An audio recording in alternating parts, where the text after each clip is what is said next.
Hello all. ఈ Sunday మేము cool వెదర్కి కాజు chicken pakodi చేసుకుంటున్నాం. సో దానికి మేము మ్యారినేట్ చేసుకున్న చికెన్ని ఫస్ట్ తీసుకున్నాం. సో ఫస్ట్ మీరు మ్యారినేషన్ చేయడానికి కావాల్సిన ఐటమ్స్ పెరుగు, ఉప్పు, కారం, పసుపు, గరం మసాలా, చికెన్ మసాలా అండ్ కొన్ని స్లైసెస్ ఆఫ్ చిల్లీస్. సో ఇవన్నీ మంచిగా మ్యారినేట్ చేసి ఫ్రిడ్జ్లో పెట్టుకోండి ఒక 2 hours పాటు. సో అలా మేము పెట్టుకున్న దాన్ని తీసాము. దానిలోకి కార్న్ఫ్లవర్ యాడ్ చేసాము.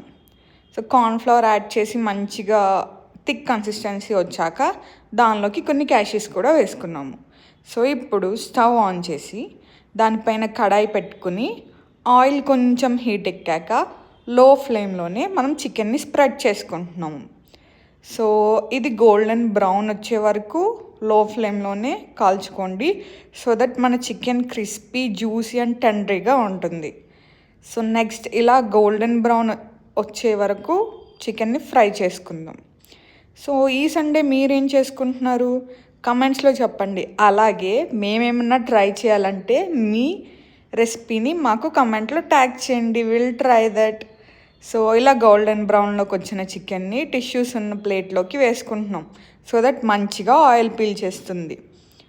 సో అలా వేసుకున్న చికెన్కి నెక్స్ట్ గార్నిష్ చేసుకోవడానికి కొన్ని ఆనియన్స్ అండ్ లెమన్ తీసుకుని దానిపైన స్ప్రింకిల్ చేసి it is ready to serve. So మంచిగా ఎంజాయ్ చేస్తూ చికెన్ పకోడీ తినేయండి.